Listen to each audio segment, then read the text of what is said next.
Hello, and welcome to Philobusker number 3.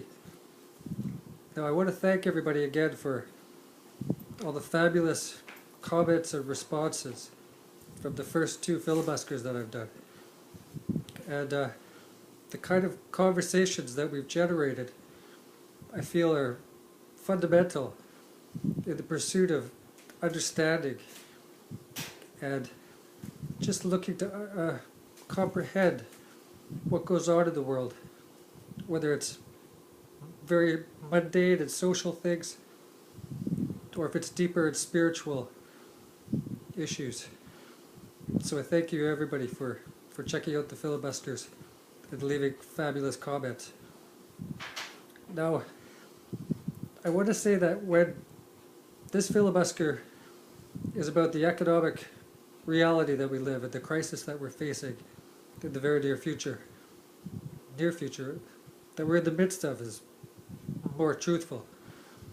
But with the filibusters here, number 3 is going to be split up into Part A, Part B, Part C, Part D. I think there may be a Part E, but I'm not sure. So if you're seeing on the YouTube, and you find that you're on filibuster B or C, but you haven't seen A, try to go back, because it'll make everything more coherent once you get around to it. But so this is filibuster number 3A, and for every segment I'll make sure that at the very beginning I tell you exactly which one we're doing here. So filibuster 3 has several sections to it. It's about mostly the economic crisis and how we got into it. If we don't know how we got to the economic situation that we're in now, we'll never know how to appropriately deal with the situation that we're into. We won't know exactly the causes, the sources, the people involved, the manner in which it's being dealt with on a political level, but how to properly deal with it in terms of real solutions, instead of the carrot solutions that are being cast out there for us to believe. So what we're going to be looking at in this filibuster is how money is created, because not many people understand that process. We're going to be looking at the history of the global casino economics and how that has come about. Then we're going to be looking into some of the main solutions, which these aren't new. These are solutions that have been around for hundreds of years. They've been part of what built our country in the first place, but they've just been abandoned and forgotten, basically, because the people who have had control over something as fundamental as the issuance of currency and coinage and debt in a nation, they know the famous saying, "He who controls the money controls the world."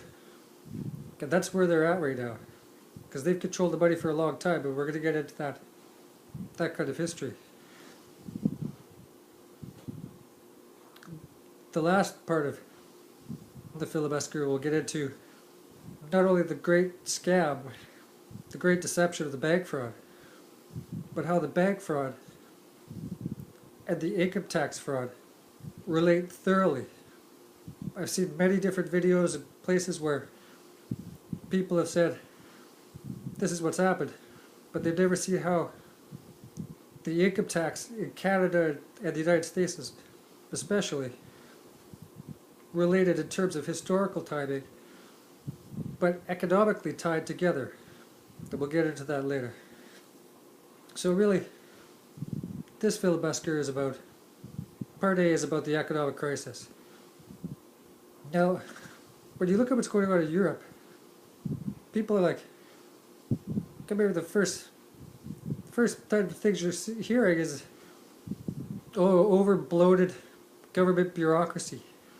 The governments have spent billions of dollars into social programs and healthcare, everyone gets a vacation, and schools are too well funded, and everyone has exactly what they need, and no one ever paid for it.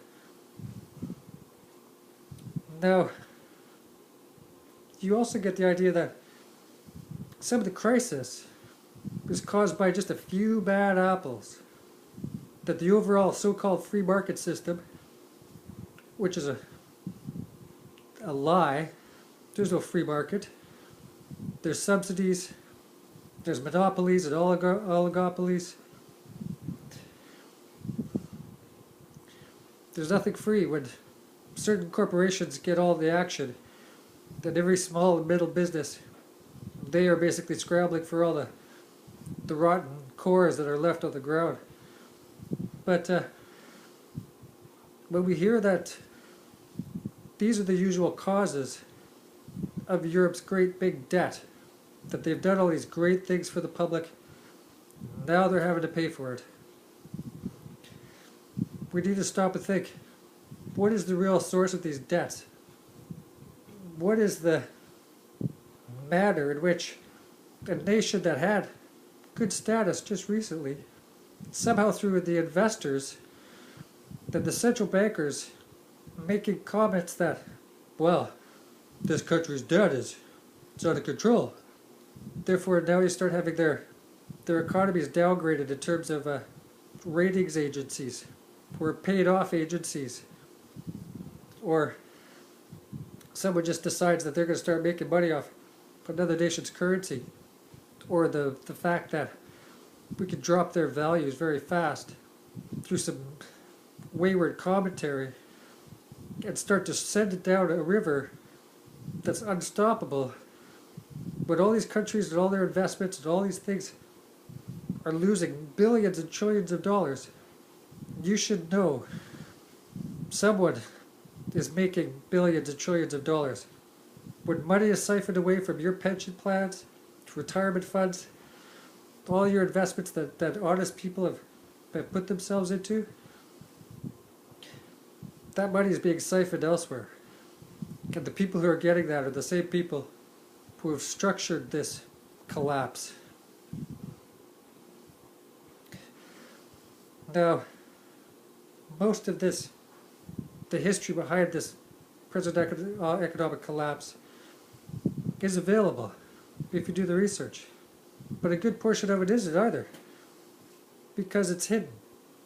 It's been meant to be hidden from us. It's been manipulated by what are known as the hidden hands.